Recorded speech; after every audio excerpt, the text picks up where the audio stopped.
Bismillahirrahmanirrahim. Assalamualaikum warahmatullahi wabarakatuh.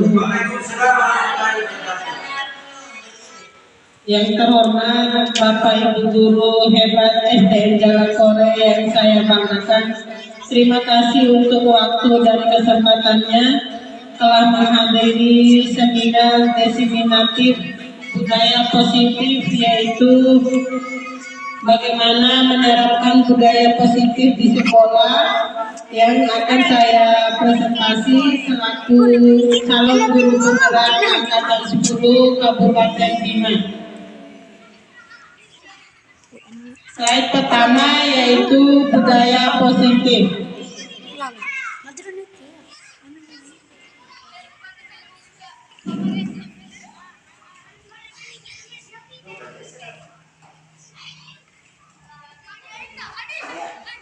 Budaya positif, tentu kita tidak asing lagi mendengar kata budaya positif. Budaya positif di sekolah yaitu merupakan nilai-nilai kebiasaan yang harus diterapkan di sekolah yang berpihak pada murid agar mereka dapat berkembang menjadi pribadi yang lebih baik dan kritis serta penuh dengan hormat dan tanggung jawab. Di sini saya ingin bertanya, budaya positif apa yang pernah Bapak Ibu terapkan di dalam kelas Bapak Ibu?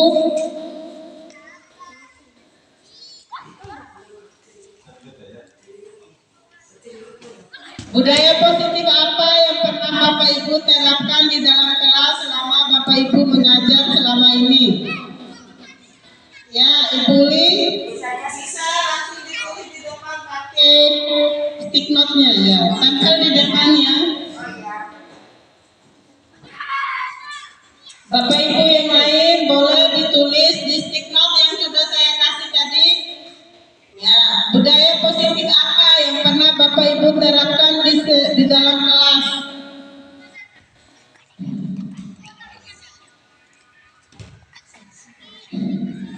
Langsung maju ke depan, tempel stick note-nya. Di kapan? Di sini. Iya.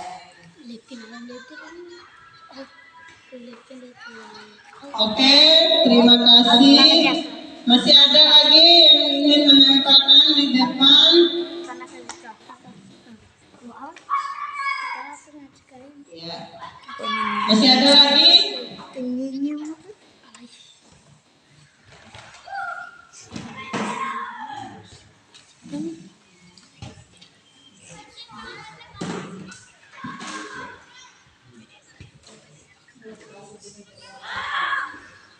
Ya, terima kasih Bapak Ibu hebat telah memberikan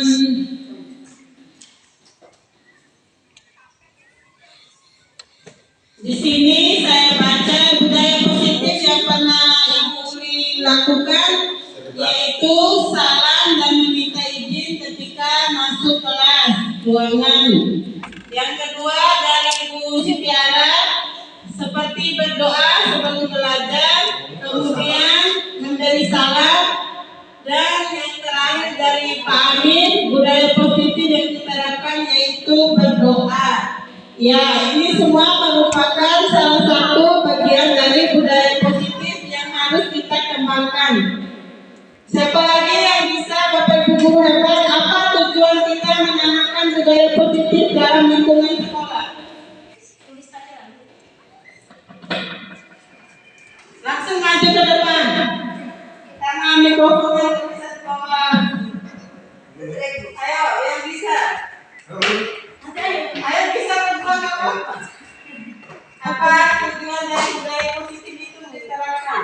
Ya, budaya positif seperti yang saya terapkan tadi, berdoa itu supaya anak-anak bisa terbiasa berdoa dalam lingkungan sekolah. Ya, terima kasih. Terima kasih Pak Amirudin. Ya, budaya positif itu kita harus terapkan, yaitu menanamkan bagaimana siswa itu bisa berperilaku yang baik dan bertanggung jawab penuh dengan apa yang mereka lakukan. Tentu Untuk budaya positif itu kata positif aja sudah mendapatkan jawaban positif, yaitu menghasilkan perilaku yang baik.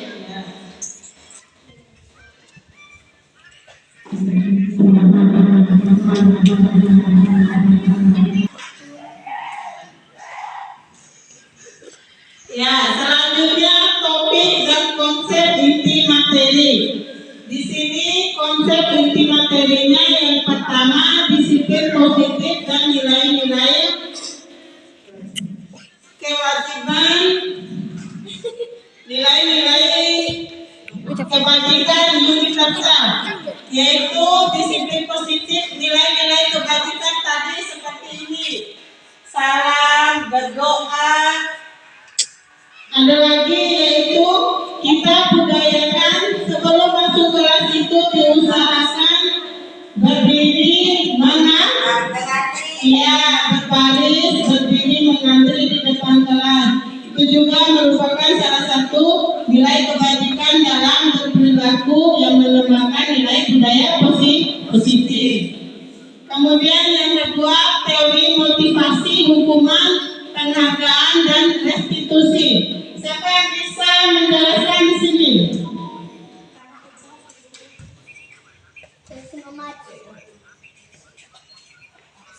Teori hukuman, teori motivasi yang Bapak Ibu pahami. Maju ke depan, Ibu Di.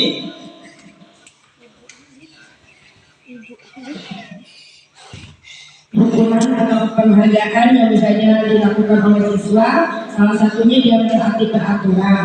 Nah, nanti akan menjadi contoh kepada siswa yang lain agar dia melakukan hal mentaati peraturan ataupun mengikuti. Sehingga nanti itu salah satu pendidik bisa memberikan penghargaan, bisa dalam bentuk reward, terus misalnya dalam bentuk pujian, sehingga siswa-siswa yang lain bisa mengikuti. Terima kasih atas jawabannya Ibu Udi. Motivasi yaitu kita memberikan dorongan, ya baik dorongan secara eksternal maupun internal. Internal itu yaitu dorongan yang datang dari dalam. Misalnya kita memberi pujian kepada siswa agar siswa itu lebih semangat dalam mengikuti pembelajaran, itu motivasi dari dalam internal. Kemudian dari motivasi eksternalnya, kita menyediakan fasilitas pendukung belajarnya yang lengkap. Misalnya kita sebagai guru tentu bagaimana cara kita supaya siswa itu belajar lebih semangat dan tidak bosan. Kita menyediakan media pembelajaran yang menyenangkan. Ya, media pembelajaran itu tidak harus mahal, bisa kita sesuaikan dengan lingkungan kita. Misalnya membuat kolase dari daun-daun, itu motivasi eksternalnya, yaitu motivasi yang kita bangun dari luar. Kalau motivasi internalnya yaitu membangun motivasi dalam diri anak, yaitu kemampuan anak, itu merupakan motivasi internalnya. Kemudian yang hukuman, menurut Bapak Ibu bagaimana penerapan hukuman itu? Positif atau bagaimana kalau di dalam kelas? Coba Bapak Ibu berikan alasannya. Bagaimana penerapan hukuman selama ini? Apakah mendapatkan dampak yang positif atau dampak yang negatif? Bisa diberikan pendapatnya. Menurut Bapak Ibu, hukuman. Guru masuknya. Ya, tidak apa-apa.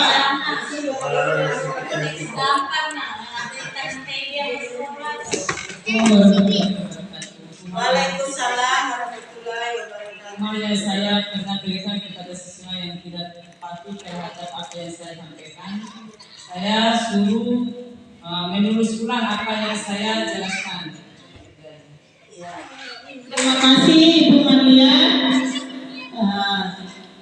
Hukuman yang telah Ibu Maria lakukan atau terapkan itu tidak memberikan dampak negatif, tapi memberikan dampak positif, yaitu kebiasaan yang baik, yaitu menyuruh menulis ulang yang ada di papan.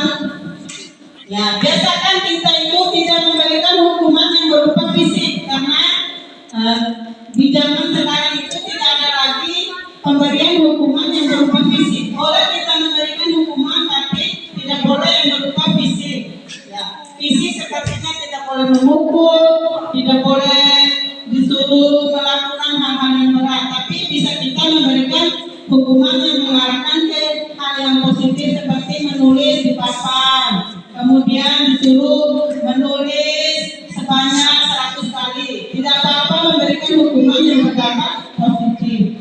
Kemudian yang ketiga, keyakinan kelas. Sebelum saya paparkan, siapa yang tahu apa itu keyakinan kelas? Apa yang menjadi aturan di dalam kelas?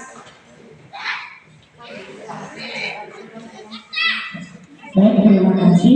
Jadi untuk keyakinan kelas, menurut saya itu adalah suatu peraturan yang mungkin antara siswa dan pendidik itu sama-sama melaksanakan. Contohnya seperti ini Bu, keyakinan dalam kelas artinya bisa pada saat berkelompok. Jadi siswa itu diberikan pendapat, dalam arti untuk siswa mendengarkan itu harus diam, posisinya itu ini supaya sama-sama menghargai apa yang menjadi pendapat dari temannya. Begitu.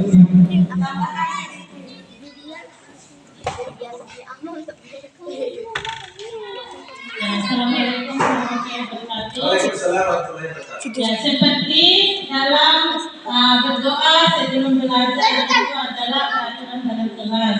Itu aja, terima kasih. Ya, saya yakinkan lagi keyakinan kelas itu tentu peraturan yang kita sepakati bersama supaya siswa itu bisa bertanggung jawab dengan apa yang telah disepakati bersama itu. Misalnya keyakinan di dalam kelas tidak boleh makan di dalam kelas, menjaga kebersihan di dalam kelas, pulang dengan dalam keadaan bersih. Itu semua termasuk dalam keyakinan kelas. Peraturan yang telah kita buat untuk dipertanggungjawabkan secara bersama dalam anggota kelas, baik itu guru maupun murid. Tentu tujuan dalam membuat keyakinan kelas itu yaitu menciptakan budaya yang positif. Kemudian topik yang keempat, kebutuhan dasar manusia dan dunia berkualitas. Tentu kebutuhan dasar manusia itu sekarang harus disesuaikan dengan dunia yang sedang berkembang. Misalnya kebutuhan siswa sekarang, kita tidak boleh lagi mengajar yang monoton, yaitu harus menempatkan sesuai dengan dunia yang berkualitas, yaitu memanfaatkan IT, ilmu teknologi. Kemudian yang kelima, restitusi, 5 posisi kontrol. Yang keenam, restitusi, segitiga restitusi.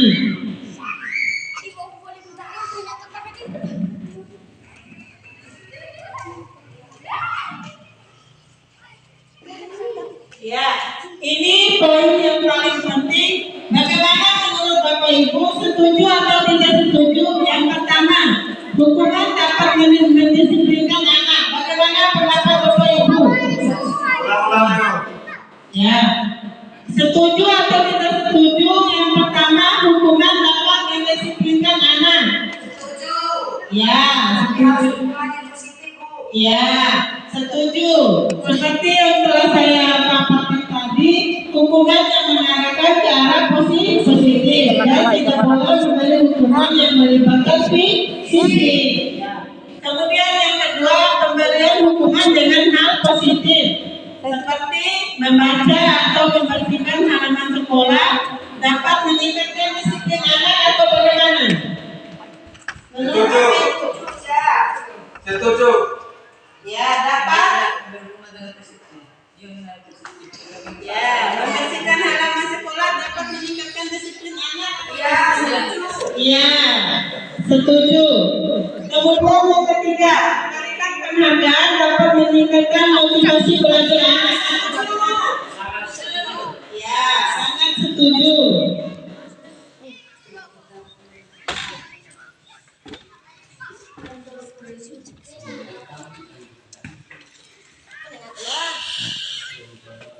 Pun belum. mencobalah buka. Di sini ada ilustrasi yaitu seseorang yang sedang menggenggam atau membekal ya tangannya. Di sini ilustrasinya misalnya Bapak Ibu sedang mengepal tangan, kemudian ada seorang teman Bapak Ibu yang memaksa atau menyuruh Bapak Ibu buka kepalan tangannya. Bagaimana menurut Bapak Ibu? Apakah Bapak Ibu membiarkan temannya menyuruh membuka kepalan tangannya itu, atau atas dasar inisiatif Bapak Ibu baru membuka kepalan tangannya itu? Bagaimana? Mau dibuka secara paksa atau atas inisiatif Bapak Ibu? Iya, seperti itu ilustrasi yang terjadi pada proses pembelajaran budaya positif pada anak itu. Tidak boleh dipaksa, harus atas dasar inisiatifnya sendiri. Tapi kita sebagai gurunya harus memberikan stimulusnya agar mereka bisa melakukan budaya positif itu dengan atas dasar inisiatif sendiri tanpa ada paksaan. Bisa dimengerti? Ya.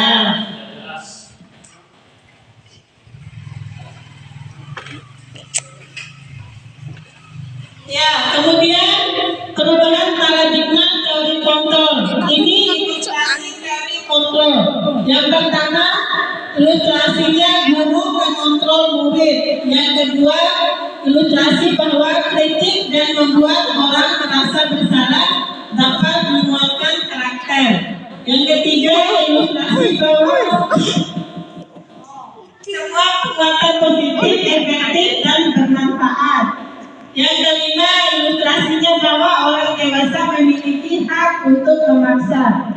Ini ilustrasi kita sebagai seorang guru, yaitu sebagai pengontrol ketika dalam proses pembelajaran.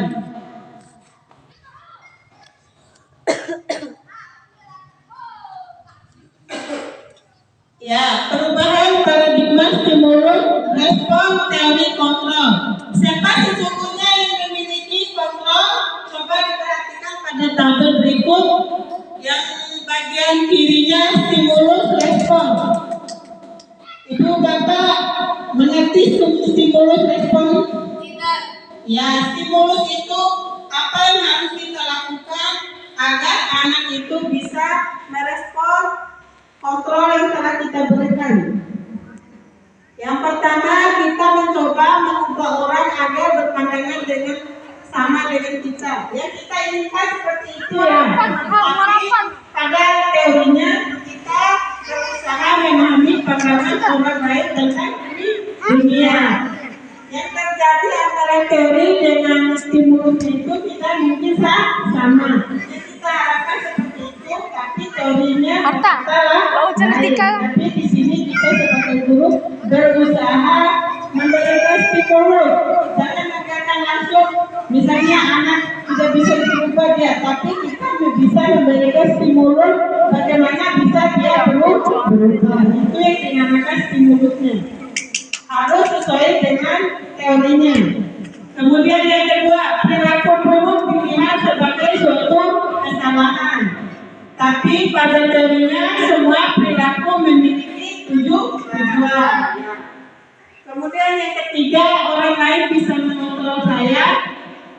Tapi pada teorinya hanya Anda yang bisa mengontrol diri Anda. Yang kita inginkan itu semua orang itu bisa kita kontrol. Tapi pada teorinya kita hanya bisa mengontrol diri sendiri. Kemudian saya bisa mengontrol orang lain. Teorinya Anda tidak bisa mengontrol orang lain. Ya, inginkan itu bisa kita kontrol semua orang, tapi teorinya ya bisa mengontrol diri. Kemudian pemaksaan ada pada saat ujian gagal. Kita memaksa pada saat mereka tidak mau.